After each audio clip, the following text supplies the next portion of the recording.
नमस्कार, स्वागत है आपका एबीपी न्यूज में। आपके साथ मैं अखिलेश आनंद हूं। लोकसभा में आज राष्ट्रपति के अभिभाषण पर चर्चा के दौरान प्रतिपक्ष के नेता राहुल गांधी ने सत्ता पक्ष को खूब सुनाया। भाषण के बीच एक ऐसा वक्त भी आया जब राहुल ने हिंदू धर्म और हिंसा को लेकर बयान दिया। फिर क्या था, दोनों तरफ से सियासी तलवारें खिंच गईं। राहुल ने हिंदू को हिंसा से जोड़ा तो पहली बार प्रधानमंत्री मोदी ने अपनी सीट से खड़े होकर पलटवार किया। खूब हंगामा हुआ। अब बीजेपी नेताओं ने राहुल के बयान को हिंदुओं के अपमान से जोड़ दिया है और माफी की मांग तेज हो गई है। जो लोग अपने आप को हिंदू कहते हैं वो 24 घंटा हिंसा हिंसा हिंसा, नफरत नफरत नफरत, असत्य सत्य असत्य। आप हिंदू हो ही नहीं। हंगामे और नारेबाजी की ये तस्वीरें लोकसभा की हैं। राष्ट्रपति के अभिभाषण पर नेता विपक्ष राहुल गांधी जवाब दे रहे थे, लेकिन इसी दौरान हिंदू शब्द पर ऐसा घमासान मचा कि बवाल थमते नहीं थमा। जमकर नारेबाजी हुई और दोनों ओर से खूब हंगामा। और जो लोग अपने आप को हिंदू कहते हैं वो 24 घंटा हिंसा हिंसा हिंसा, नफरत नफरत नफरत, असत्य सत्य असत्य।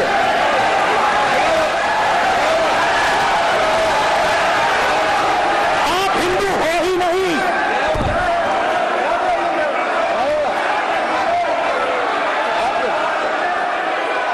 Just get me that picture of Shiva. Rahul Gandhi आज पूरी तैयारी के साथ आए थे। अपने भाषण के दौरान राहुल ने भगवान से लेकर इस्लाम और गुरु नानक तक का जिक्र किया। सदन में भगवान शंकर की तस्वीर लहराई, लेकिन हिंदू और हिंसा की बात को जोड़कर राहुल सत्ता पक्ष की नजर में खटक गए। राहुल के बयान पर बीजेपी की तरफ से पहले पीएम मोदी, गृह मंत्री अमित शाह समेत दिग्गज नेताओं ने मोर्चा संभाला। भारी शोरगुल और हंगामे के बीच राहुल एक छोर से डटे रहे और वहीं बीजेपी भी राहुल के आरोपों का एक एक कर जवाब देती रही। विषय बहुत गंभीर है। पूरे हिंदू समाज को हिंसक कहना ये गंभीर विषय है। श्री राहुल गांधी नेता प्रतिपक्ष, पहला भाषण होने के बावजूद माफी मांगनी चाहिए। संविधान का आर्टिकल 25 कहता है कि किसी भी धर्म के ऊपर कोई भी व्यक्ति किसी को हिंसावादी करार नहीं दे सकता है, और इन्होंने हिंदू को हिंसावादी कहा। संविधान का इन्होंने अपमान किया है, संविधान की झूठी दुहाई दी है। इनको माफी मांगनी चाहिए सर। राहुल ने बीजेपी पर अल्पसंख्यकों को डराने धमकाने का आरोप लगाया।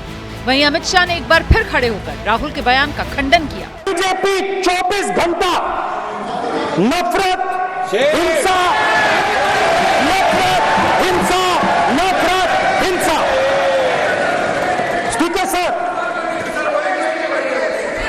कहां तक इन्होंने डर फैला दिया है। पूरे बीजेपी को हिंसा कर रही है ऐसे कहना, खड़े होकर एक दूसरे के बीच में हस्तधून करना, सारे नियम इनको लागू नहीं होते हैं। नियम मालूम नहीं है तो ट्यूशन रखिए साहब। सदन इस तरह से नहीं चल सकता है। राहुल ने अग्निपथ स्कीम पर भी सत्ता पक्ष को जमकर सुनाया। इसे यूज एंड थ्रो वाली योजना बता दी। राहुल ने कहा, अग्निवीरों को आज शहीद तक का दर्जा नहीं मिल रहा, जिस पर रक्षा मंत्री राजनाथ सिंह ने कहा, राहुल संसद में भ्रम फैला रही है। छोटे से घर में अग्निवीर शहीद हुआ, लैंडमाइन ब्लास्ट में शहीद हुआ। मैं उसे शहीद कह रहा हूं, मगर हिंदुस्तान की सरकार उसे शहीद नहीं कहती है। नरेंद्र मोदी उसे शहीद नहीं कहते हैं। नरेंद्र मोदी उसे अग्निवीर कहते हैं। उस घर को पेंशन नहीं मिलेगी, उस घर को कंपनसेशन नहीं मिलेगी, शहीद का दर्जा नहीं मिलेगा। आम जवान को पेंशन मिलेगी। जरूर दुख होगा, मगर अग्निवीर को जवान नहीं कहा जा सकता। अग्निवीर यूज एंड थ्रो मजदूर है।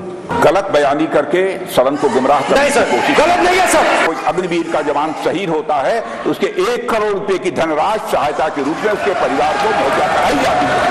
इस प्रकार की गलत बयानी से सदन को गुमराह करने की कोशिश नहीं की जानी चाहिए संसद में। राहुल पेपर लीक से लेकर किसान, एमएसपी, ईडी की कार्रवाई, मणिपुर के मुद्दे पर बोलते रहे।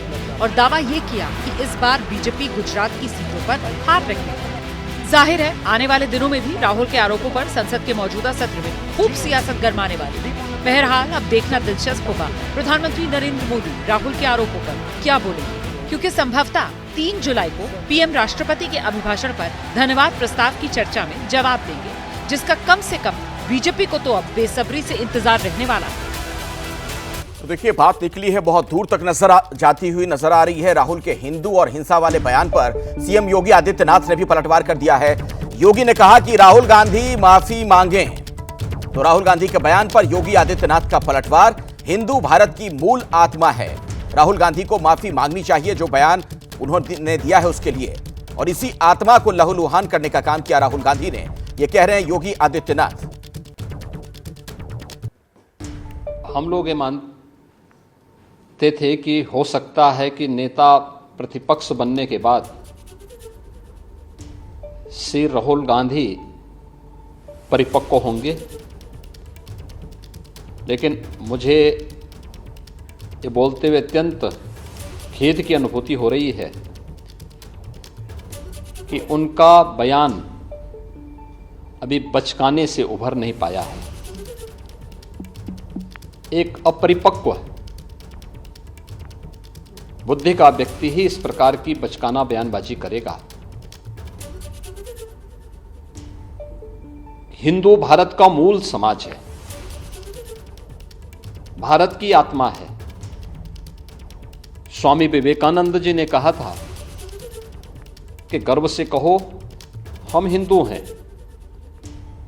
हिंदू कोई जाति सूचक शब्द नहीं है, कोई संप्रदाय सूचक शब्द नहीं है। मत और पंथ से अलग भारत की मूल आत्मा है। श्री राहुल गांधी के इस बयान ने, जिसमें हिंदुओं को बारे में जो टिप्पणियां की हैं, यह सत्य से परे भारत की मूल आत्मा को लहूलुहान करने जैसा है। राहुल गांधी ने भारत की मूल आत्मा को लहूलुहान किया, यह कहना योगी आदित्यनाथ का। और बीजेपी लोकसभा चुनाव में दरअसल यूपी की फैजाबाद सीट जो हारी थी, इससे जुड़ी एक खबर है। इसी लोकसभा में अयोध्या भी है। अयोध्या की हार बीजेपी के लिए एक टीस की तरह है। विपक्ष नहीं चाहता इस टीस को बीजेपी भूले, और यही वजह है कि स्थानीय सांसद अवधेश प्रसाद को पहले संसद में आगे वाली सीट दी गई। समाजवादी पार्टी अध्यक्ष अखिलेश यादव उन्हें लगातार अपने साथ किसी ट्रॉफी की तरह लेकर चल रहे हैं, और अब तो अवधेश प्रसाद का नाम डिप्टी स्पीकर के तौर पर सामने आ रहा है।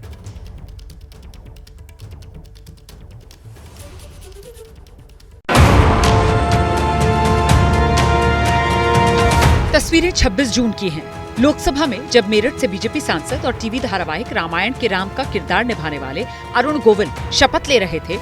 अहम यह लोकसभाया अरुण चंद्र प्रकाश गोविल, तो सदन में मौजूद समाजवादी पार्टी के कार्यकर्ताओं ने जय अवधेश के नारे लगाए थे। जय श्री राम, जय भारत।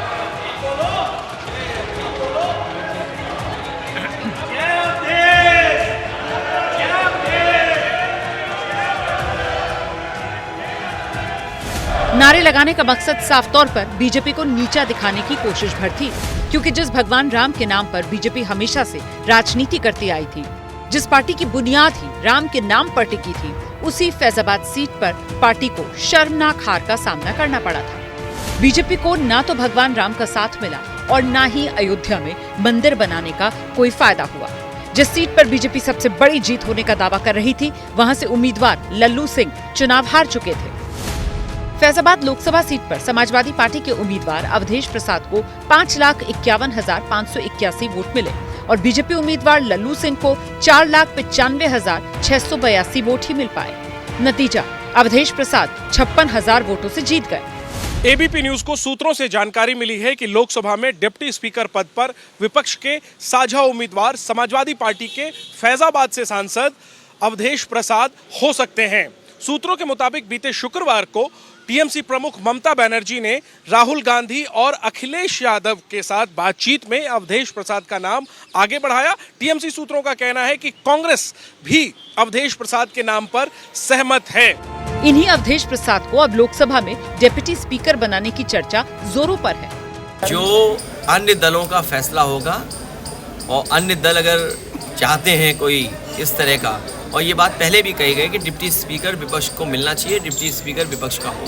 17वीं लोकसभा में पहली बार डिप्टी स्पीकर का पद खाली नहीं होता था, लेकिन आपने 5 साल तक वो पोस्ट को खाली रखा और कहते तो बाहर ये है कि संविधान के तहत हम सब कुछ काम करते हैं, लेकिन आप काम जब देखते हैं आप उसके उल्टा और विपरीत करते रहे। प्रधानमंत्री जी ने छाती ठोककर विपक्ष को ललकारते हुए कहा था कि एक अकेला सब पे भारी।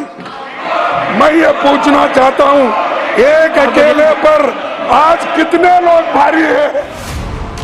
अवधेश प्रसाद पर दांव खेलकर दरअसल इंडिया ब्लॉक दलित कार्ड खेलना चाहता है ताकि आने वाले विधानसभा चुनाव में उसे फायदा हो सके। अवधेश फैजाबाद से समाजवादी पार्टी के सांसद हैं। फैजाबाद से बीजेपी उम्मीदवार को हराया है। फैजाबाद सीट में ही अयोध्या शामिल है। अयोध्या में जीत से बड़ा सियासी संदेश देने की कोशिश है। अवधेश प्रसाद दलित समाज का चेहरा है। विपक्ष की योजना किसी भी तरह अवधेश प्रसाद को दलितों का सबसे बड़ा हितैषी बताने की है। हमारे नेता आदरणीय अखिलेश यादव, सब कुछ उन्हीं पर डिपेंड करता है। अपने नेता से बातचीत करेंगे और हमारे नेता की जो राय होगी और वो जो राय अन्य नेताओं से मिलकर बनाएंगे तो उसमें मेरा भी सहयोग रहेगा। इधर एनडीए का कहना है विपक्ष चाहे तो डिप्टी स्पीकर पद के लिए चुनाव करा ले, वहाँ भी उसे हार का मुंह देखना पड़ेगा। अगर विपक्ष इस पर चुनाव कराना चाहता है तो वो चुनाव में भी आंकड़ा उनके पक्ष में नहीं, वहाँ भी उनको निराशा ही हाथ लगेगी। देश के 10 प्रांतों में उनकी सरकारें हैं, वहाँ भी डिप्टी स्पीकर का पद है। वो एक चार्ट बना के दे दें किस प्रांत में उन्होंने भाजपा को डिप्टी स्पीकर का पद दिया है। अपने 10 प्रांतों में परिवर्तन कर दें, स्पीकर के साथ साथ डिप्टी स्पीकर भाजपा को दे दें, इसके बाद मांग करें। विपक्ष जब अपनी हठधर्मता से सदन चलने में बाधा उत्पन्न करता है, जब लोग किसी अच्छे काम का विरोध करने का पद बना लिया है तो सहमति कहाँ बनाना चाहते हैं? सहमति बनाना चाहते हैं पहले बनाई होती है। इसलिए जो उनका फैसला है जो करें, लेकिन हमारा शीर्ष जो करेगा। हालांकि आधिकारिक तौर पर ना तो समाजवादी पार्टी, ना ही कांग्रेस और ना ही टीएमसी अवधेश प्रसाद को डिप्टी स्पीकर उम्मीदवार बनाने की बात को स्वीकार कर रहे हैं, लेकिन अंदर खाने इंडिया गठबंधन में अवधेश प्रसाद के नाम पर गंभीरता पूर्वक विचार चल रहा है। विपक्ष परंपरा की दुहाई देते हुए खुलकर सरकार से डिप्टी स्पीकर का पद मांग रहा है। अब आज की एक और बड़ी खबर, देश भर में आज से अंग्रेजों के जमाने के कानून अब अतीत का हिस्सा हो गए। नए आपराधिक कानून लागू हो गए हैं। दावा यह किया जा रहा है कि इन कानूनों से देश की न्याय प्रणाली को और बेहतर बनाने में मदद मिलेगी, लेकिन विपक्ष आरोप लगा रहा है कि सदन में गलत तरीके से कानून पास किए गए, जिस पर अब चर्चा होनी चाहिए।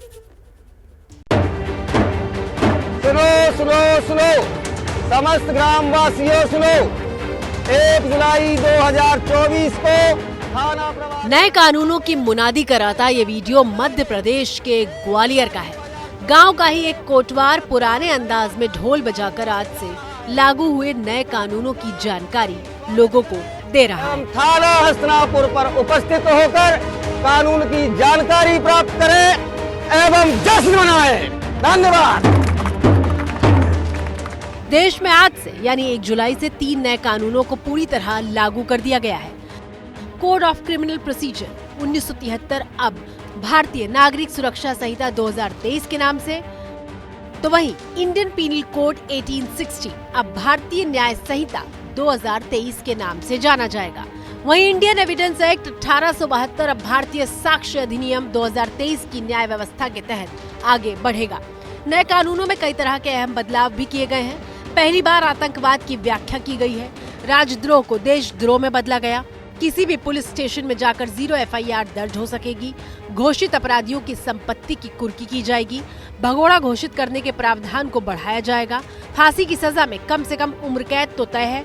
मॉब लिंचिंग के लिए मृत्यु दंड का प्रावधान है। वहीं हिट एंड रन केस में 10 साल की सजा का प्रावधान किया गया है। नए नजरिए के साथ ये तीनों कानून आज सुबह से ही मतलब कल मध्य रात्रि से काम करना शुरू किए हैं।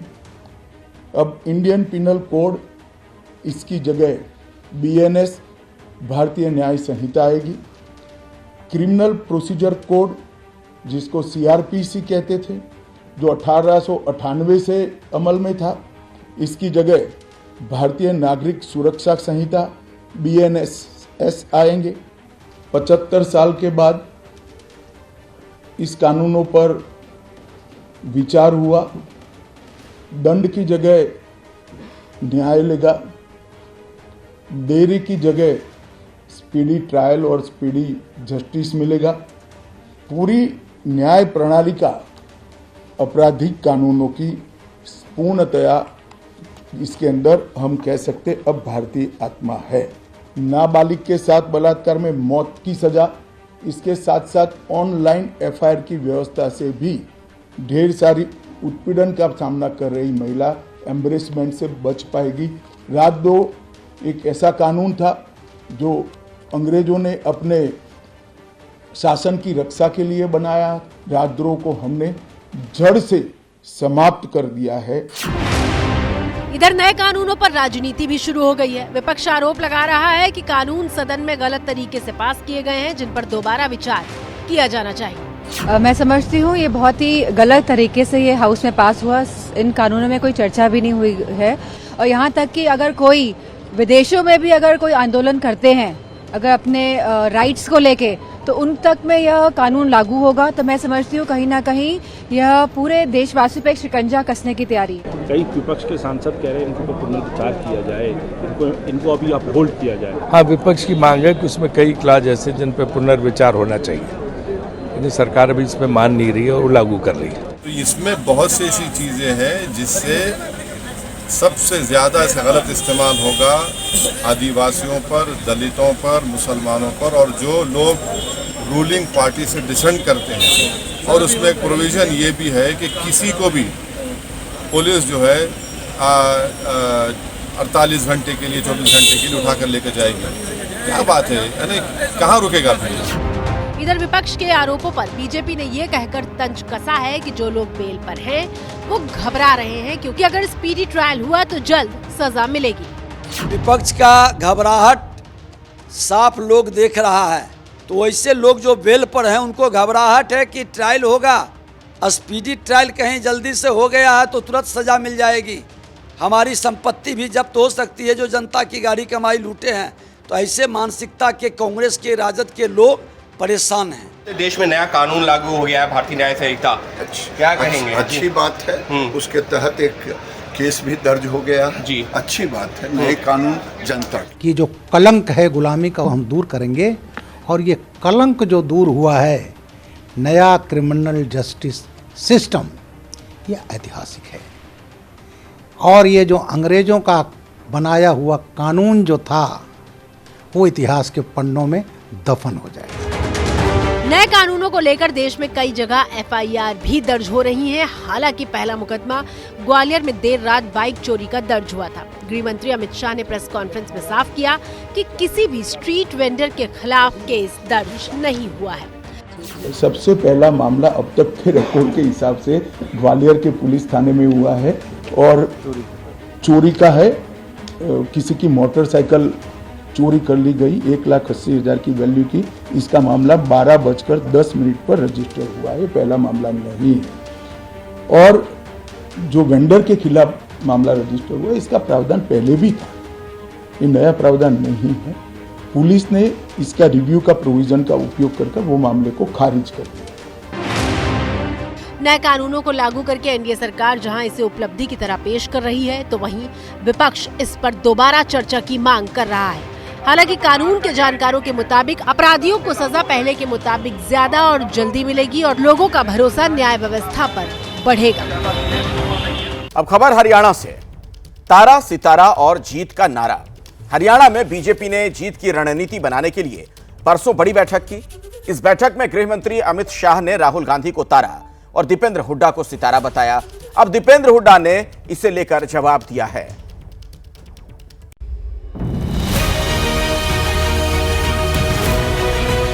हरियाणा पर चुनावी रंग चढ़ने लगा। सत्ता की हैट्रिक बनाने के लिए बीजेपी में मंथन का दौर शुरू हो चुका। 2 दिन पहले बीजेपी ने पंचकुला में प्रदेश स्तर के नेताओं और कार्यकर्ताओं के साथ मीटिंग कर चुनावी रणनीति को धार देने की कोशिश की। इस मीटिंग में गृह मंत्री अमित शाह भी शामिल हुए और करीब 4000 कार्यकर्ताओं को संबोधित किया। अमित शाह ने कहा, सोनिया की आंखों का तारा और हुड्डा साहब का सितारा। अब हरियाणा में तारा सितारा नहीं चलेगा। अमित शाह ने राहुल गांधी को तारा और दीपेंद्र हुड्डा को सितारा कहकर संबोधित किया। ये खबर दीपेंद्र हुड्डा तक पहुंची तो उन्होंने रविवार को पलटवार किया। कल जो हमारे केंद्रीय गृह मंत्री आए, मैं पढ़ रहा था बयान, उनका बयान है कि उन्होंने मेरे पे निशाना साधा कल, राहुल जी, और मेरे को तारा और सितारे की संज्ञा देके कहा कि तारा और सितारा नहीं चलेगा। मैं उनसे कहना चाहता हूँ, ये तारे और सितारे तो तब भी चमक रहे थे जब वो धरती पे नहीं थे, और ये तारे और सितारे तो अनंत काल तक इनमें चमक तो रहेगी। अब इस बात को जो है उन्होंने उस बात को कह दिया, तो अब मैं क्या कहूँ। तारा सितारा के बहाने सियासी बयानबाजी चल रही है तो संविधान को मुद्दा बनाकर दीपेंद्र हुड्डा भी सियासी अखाड़े में अपनी बल्लेबाजी शुरू कर चुके हैं। कुछ इस अंदाज में घूम घूम कर उन्होंने अपना चुनावी अभियान चलाना शुरू कर दिया। 2019 के लोकसभा चुनाव में हरियाणा में बीजेपी को सभी 10 सीटों पर जीत मिली थी। इस बार आंकड़ा 5 पर सिमट गया। जिस तरह से कांग्रेस का ग्राफ बढ़ा है, उसके बाद यह कह सकते हैं कि प्रदेश में कांग्रेस बड़ी चुनौती बनकर बीजेपी के सामने खड़ी हो चुकी है। इन लोकसभा चुनाव के आंकड़ों को विधानसभा के पैमाने पर अगर देखा जाए तो राज्य की 90 विधानसभा सीटों में से कांग्रेस को 46 विधानसभा सीटों पर बढ़त मिली, जबकि बीजेपी को महज 44 विधानसभा सीटों पर बढ़त रही। मतलब ये कि लोकसभा चुनाव के आंकड़े बता रहे हैं कांग्रेस की तुलना में बीजेपी यहाँ पिछड़ती दिख रही है। अब बीजेपी इसी हिसाब से नई रणनीति बनाने में जुटी है।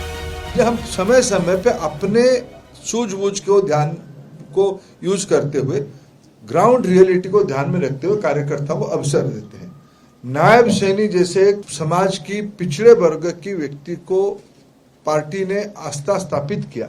ये पार्टी की रणनीति है। पार्टी कब किसको दायित्व देगा ये पार्टी के ऊपर निर्भर करता है।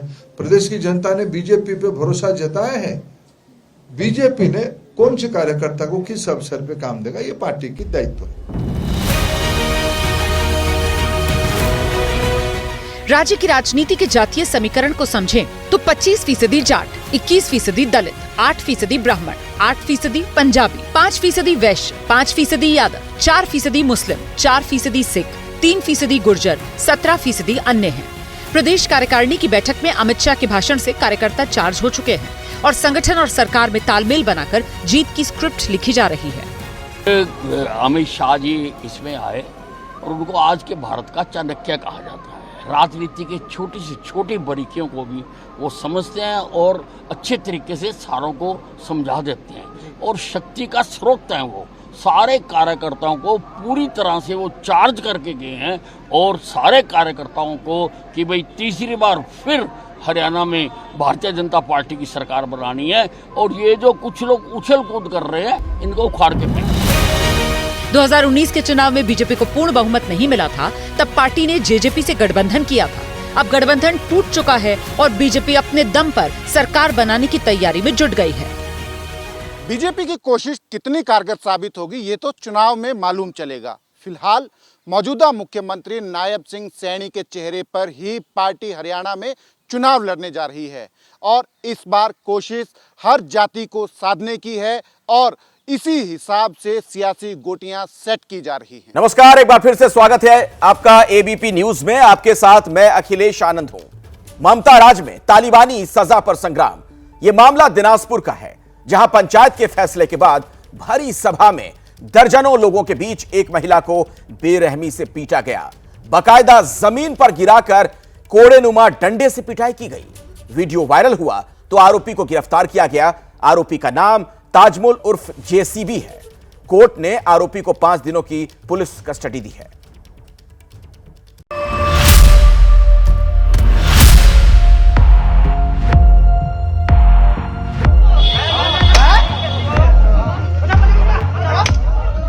ये वीडियो हैरान करने वाला है। ये वीडियो परेशान करने वाला है।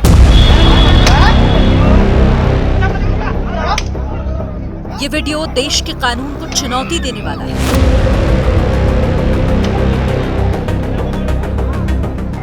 ये वीडियो पुलिस पर सवाल उठाने वाला है।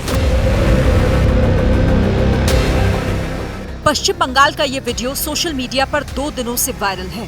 पुलिस ने इस मामले के मुख्य आरोपी ताजमुल उर्फ जेसीबी को गिरफ्तार कर लिया है। ये तस्वीरें उस वक्त की हैं जब आरोपी जेसीबी को पुलिस मेडिकल के लिए कोर्ट लेकर गई थी। आपने क्यों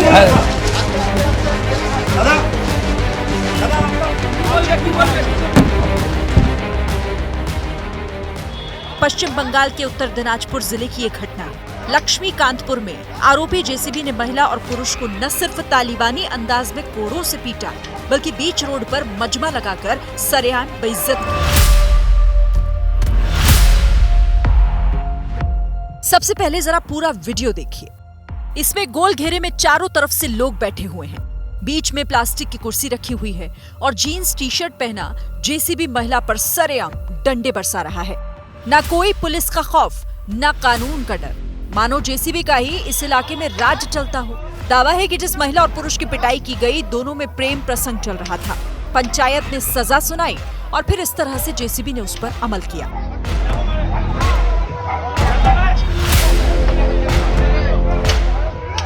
आरोपी जेसीबी को स्थानीय टीएमसी विधायक हमीदुर रहमान का करीबी बताया जाता है। हालांकि विधायक आरोपी से कनेक्शन को खारिज तो कर रहे हैं, लेकिन धर्म का हवाला देकर तालिबानी सजा को जायज ठहरा रहे हैं। কারণ মহিলাটা স্বামী ছাড়া অসামাজিক কাজ করেছিল, কিন্তু মেয়েটা তো কোনো কমপ্লেন করতে যায়নি, মেয়েটার স্বামী কোনো কমপ্লেন করতে যায়নি, সমাজকে খারাপ করছিল, তার জন্য গ্রাম্য সালিশ বসে একটা করেছে। আরে এটা তো অন্যায়, আমরা সবাই বলছি রে ভাই। আর অন্যায় তো মেয়েটাও করেছে না, নিজের স্বামী নিজের ছেলে মেয়ে বাদ দিয়ে ও দুশ্চরিত্রবান হয়েছে। এখন তো একটা আমাদের মুসলিম কাস্টের সামাজিক আচার বিচার হয়ে থাকে, কিন্তু বিচারটা যেইভাবে হওয়ার কথা ছিল তা না হয়ে বিচারটা বেশি বেশি হয়ে গেছে। আপনার দল থেকে আমাদের দলের কোনো মেম্বার হলে, কোনো প্রধান হলে আমরা ব্যবস্থা সঙ্গে সঙ্গে নিতাম। घटना का पूरा वीडियो लेफ्ट के नेता मोहम्मद सलीम ने सबसे पहले सोशल मीडिया पर शेयर किया था। अब बीजेपी ने इसे मुद्दा बना दिया है और पार्टी के नेता ममता बनर्जी को घेर रहे हैं। जंगल राज कैसा होता है? बिल्कुल ममता राज जैसा होता है। ये हर नागरिक के लिए पीड़ाजनक है, चिंताजनक है। ममता बनर्जी जी, ये आपके विधायक जो हैं हमीदुल रहमान, ये आप ही की सोच क्या आगे बढ़ा रहे हैं कि किसी भी महिला को पकड़कर सार्वजनिक स्थल पर कोड़े मारो, क्योंकि ऐसा मुस्लिम देशों के नियम के अनुसार हो रहा है। पूरे भारत को शर्मसार कर देने वाली घटना है। एक कपल को कंगारू कोर्ट बैठा के जो से शर्मसार कर देने वाली घटना है कि वहाँ के विधायक क्लेम कर रहे हैं कि मुस्लिम राष्ट्र में ऐसा होता है और यहाँ पे भी ऐसा विचार की व्यवस्था है और हुआ है, थोड़ा ज़्यादा हो गया। मतलब ही इज क्लेमिंग दैट कि his constituency is a Muslim country. 6 foot का करीब लंबा एक गुंडा जैसा आदमी वो लाठी लेकर वो दोनों को पीट रहे और सारे लोग घेर कर, जैसे बंदर खेला दिखाया जाता है, खेला देखने के जैसा वो लोग सब कोई देख रहे हैं। टीएमसी के एमएलए साहब हमीदुर रहमान जी बोल रहे कि मुस्लिम राष्ट्र में ऐसा ही होता है। तो हम ममता बनर्जी को पूछना चाहते हैं कि बंगाल की मुस्लिम राष्ट्र हो गया है? भारत क्या मुस्लिम राष्ट्र हो गया है?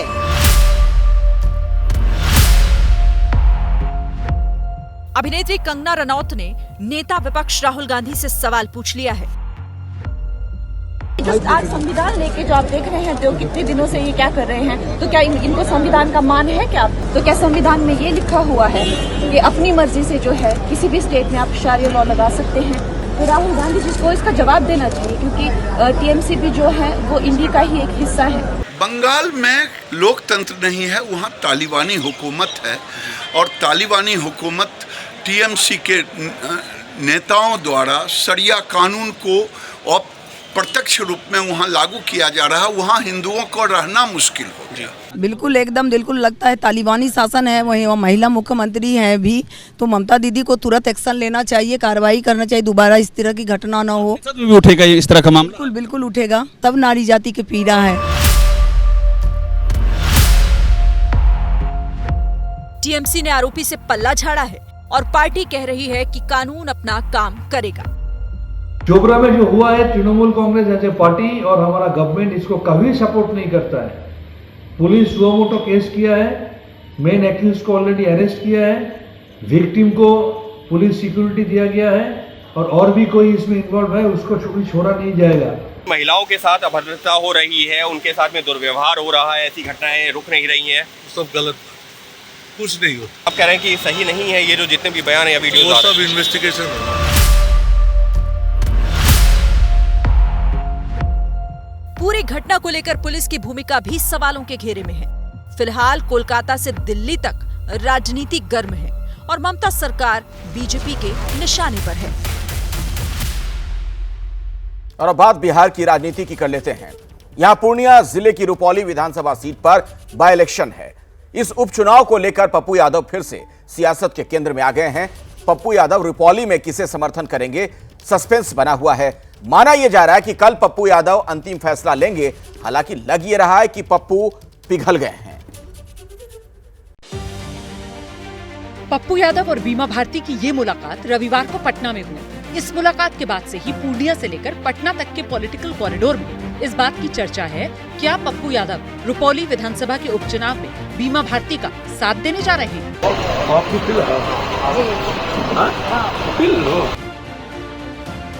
रविवार को मुलाकात में पप्पू यादव से बीमा भारती ने समर्थन करने की मांग की, लेकिन पप्पू यादव ने तब पत्ते नहीं खोले। लेकिन आज पूर्णिया पहुंचने पर पप्पू यादव ने बीमा भारती से पारिवारिक संबंध बताकर पिघलने के संकेत दे दिए।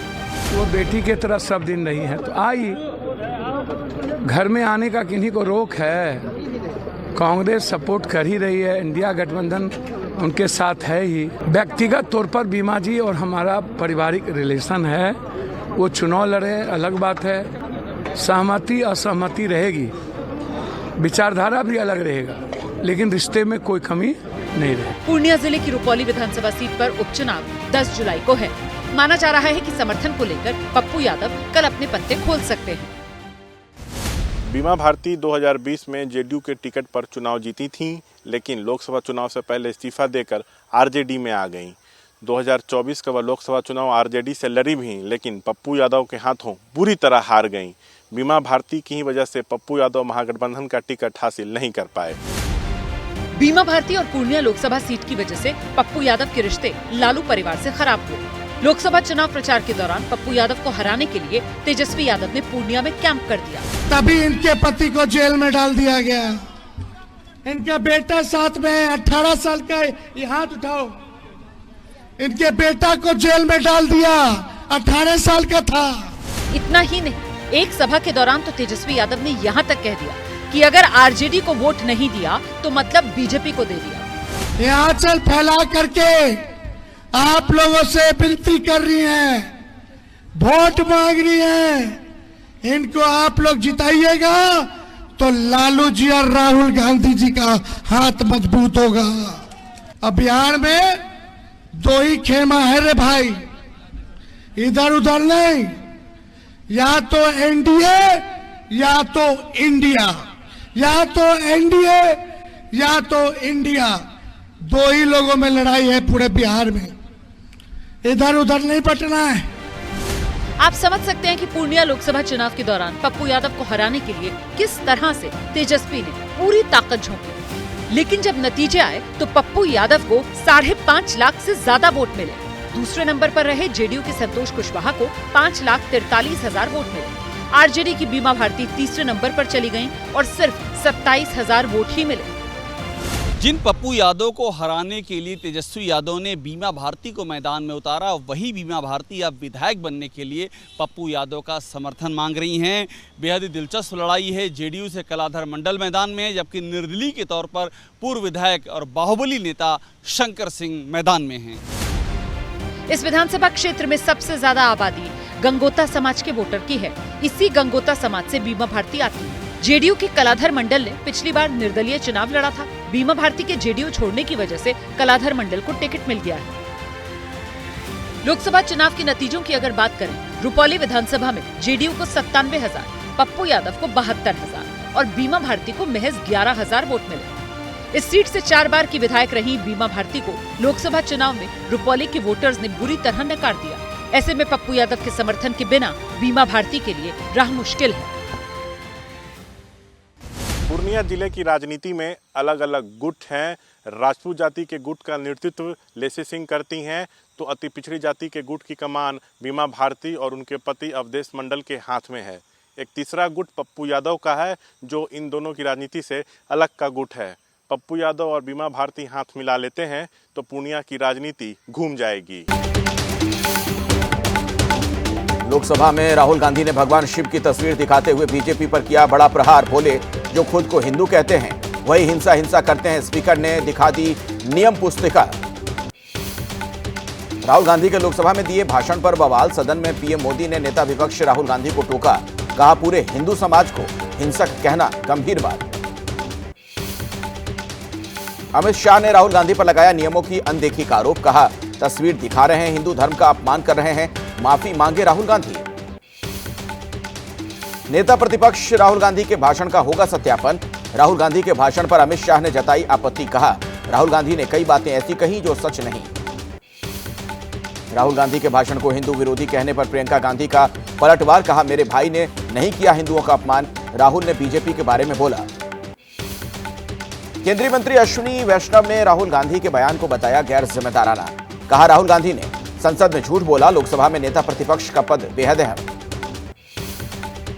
राज्यसभा में विपक्ष नेता मल्लिकार्जुन खड़गे ने अग्निवीर योजना को खत्म करने की मांग की। कहा, इस अनियोजित और तुगलकी योजना ने युवाओं का मनोबल तोड़ा। अग्निवीर पर राहुल गांधी के सवालों पर बोले रक्षा मंत्री राजनाथ सिंह। कहा, अग्निवीर योजना जल्दबाजी में नहीं लाई गई, बल्कि काफी चर्चा कर सोच विचार कर लाई गई। राष्ट्रपति के अभिभाषण पर चर्चा के दौरान मल्लिकार्जुन खड़गे का केंद्र सरकार पर हमला। बोले, 10 साल में संविधान को किया गया कमजोर। अहंकार तोड़ने वाला चुनाव था, जनता ने दिया जवाब। राहुल गांधी ने संसद के सत्र के दौरान अयोध्या मुद्दे को भी उठाया। कहा, अयोध्या ने बीजेपी को मैसेज दिया, यहां से तो मोदी भी हार जाते। राहुल गांधी के सदन में भाषण पर बीजेपी के सांसद कंगना रनौत ने किया वार। राहुल गांधी को बताया एक अच्छा स्टैंड अप कॉमेडियन। संसद के बाहर इंडिया गठबंधन का विरोध प्रदर्शन। राहुल गांधी समेत एकजुट हुए सभी विपक्षी सांसद। ईडी, सीबीआई, आईटी जैसी जांच एजेंसियों के दुरुपयोग के खिलाफ नारेबाजी। लोकसभा में नेता विपक्ष राहुल गांधी ने लोकसभा में नीट परीक्षा में गड़बड़ी के मुद्दे पर चर्चा की उठाई मांग। मांगे नहीं मानने पर कुछ देर के लिए विपक्ष ने वॉकआउट किया। नीट पेपर लीक पर बोले राहुल गांधी। कहा, सरकार नीट पर चर्चा से भाग रही है। मोदी सरकार ने नीट को कमर्शियल एग्जाम बनाया। 70 सालों में 7 बार लीक हुए पेपर। लोकसभा स्पीकर के बाद डिप्टी स्पीकर को लेकर एनडीए और इंडिया गठबंधन में तनातनी। सूत्रों का दावा, ममता ने समाजवादी पार्टी के अयोध्या से सांसद अवधेश प्रसाद के नाम का दिया सुझाव। कांग्रेस के रुख का इंतजार।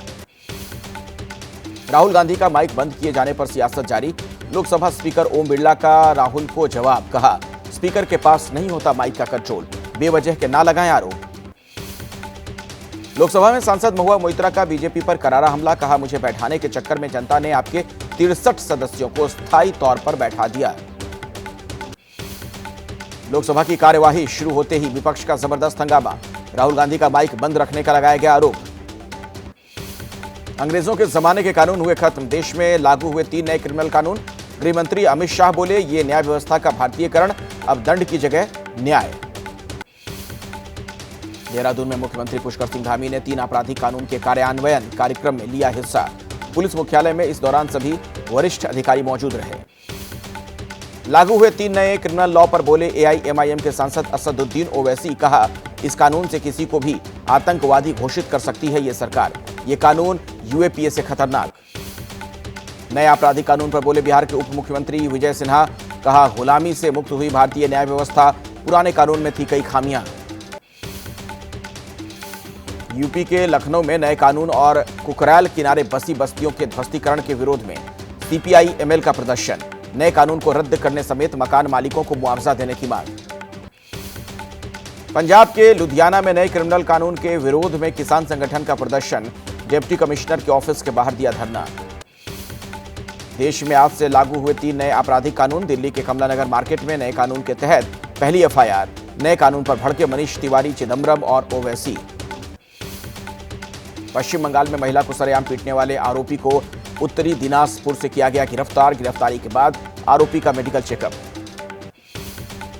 कोलकाता में बीजेपी महिला विधायकों का हल्ला बोल। उत्तरी दिनाजपुर पिटाई मामले पर ममता सरकार का किया घेराव। पश्चिम बंगाल विधानसभा के बाहर दिया धरना। पश्चिम बंगाल बीजेपी अध्यक्ष सुकांत मजूमदार के उत्तरी दिनाजपुर घटना को लेकर सीएम ममता का इस्तीफा उन्होंने मांगा। कहा, पश्चिम बंगाल की घटना शर्मसार करने वाली। पश्चिम बंगाल में महिला को सरेआम पीटने पर बीजेपी का ममता सरकार पर हमला। बोले, संदेश खाली हो। उत्तर दिनाजपुर डीडी का पश्चिम बंगाल महिलाओं के लिए असुरक्षित। दिनाजपुर मामले पर बोली समाजवादी पार्टी की सांसद डिंपल यादव। कहा, पश्चिम बंगाल मामले पर कड़ी कार्रवाई करनी चाहिए, लेकिन मणिपुर मामले पर भी सख्त कार्रवाई सरकार करे। कांग्रेस के नेता अधीर रंजन चौधरी ने पश्चिम बंगाल में कानून व्यवस्था पर उठाए सवाल। कहा, बंगाल में लॉ एंड ऑर्डर बंगाल में बदतर होता जा रहा है। सत्तारूढ़ पार्टी चुप्पी साधे है। मध्य प्रदेश विधानसभा में नर्सिंग घोटाले को लेकर हंगामा। कांग्रेस के विधायकों ने डॉक्टर की ड्रेस पहनकर जताया विरोध। नर्सिंग घोटाले को लेकर श्वेत पत्र लाएगी कांग्रेस। एमपी के जबलपुर में कांग्रेस ने नीट धांधली को लेकर सरकार को घेरा। पुलिस ने प्रदर्शनकारी कार्यकर्ताओं को खदेड़ा। मुंबई में महाराष्ट्र विधानसभा सत्र के दौरान विपक्ष का जोरदार हंगामा। नीट पेपर लीक विवाद को लेकर किया गया विरोध प्रदर्शन। नीट पेपर लीक मामले को लेकर हैदराबाद में एनएसयूआई संगठन के कार्यकर्ताओं का जोरदार प्रदर्शन। नीट पेपर को रद्द कर नए सिरे से एग्जाम कराने की मांग की गई। भोपाल में कांग्रेस ने नीट पेपर लीक और नर्सिंग कॉलेज घोटाले को लेकर किया विरोध प्रदर्शन। कार्यकर्ताओं पर वाटर कैनन का इस्तेमाल किया। मंत्री विश्वास सारंग को बर्खास्त करने की मांग। केंद्र सरकार पर कर्नाटक के deputy CM DK Shivakumar का हमला। कहा, नीट, एनईटी और शेयर मार्केट पर एनडीए सरकार ने किया बड़ा घोटाला।